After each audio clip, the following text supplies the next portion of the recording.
ఈ రోజున హనుమాన్ జంక్షన్ సెంటర్లో పవన్ కళ్యాణ్ గారి ఆదేశాల మేరకు పర్యావరణం కాపాడండి, అలాగే మత సామరస్యాన్ని కాపాడండి అని పిలుపు, పవన్ కళ్యాణ్ గారి పిలుపు మేరకు ఈ రోజున మా మిత్రుడు షేక్ అహ్మద్ హనుమాన్ జంక్షన్ లో ఈ పర్యావరణాన్ని మత సామరస్యాన్ని కాపాడే విధంగా ఈ వినాయకుడి యొక్క వినాయక బొమ్మల్ని, మట్టి విగ్రహాలని అందరికీ భక్తులకి అందరికీ అందించడం జరుగుతుంది.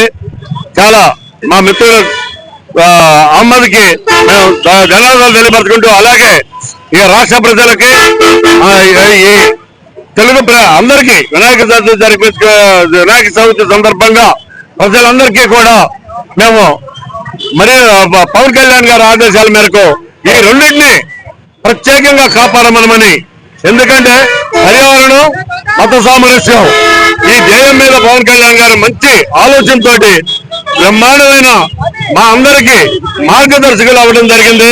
అది కాపాడుకుంటా మీ అందరికీ కూడా అంటే విలేకరుల మిత్రులకు, ప్రింట్ మీడియా, ఎలక్ట్రానిక్ మీడియా అందరికీ కూడా D6 మిత్రులు, D6 మీడియాకు కూడా మేము వినాయక చవితి శుభాకాంక్షలు తెలియపరుచుకుంటున్నాం. Thank you. D6 న్యూస్ ఛానల్కి మా హృదయపూర్వక నమస్కారాలండి. అలాగే ఈ గన్నవరం నియోజకవర్గం, దెందులూరు నియోజకవర్గం, గన్నవరం నియోజకవర్గం, దెందులూరు నియోజకవర్గం రేపు వినాయక చవితి జరుపుకోబోతున్న హిందూ సోదరులందరికీ, సోదరీమణులకు నా హృదయపూర్వక నమస్కారాలు.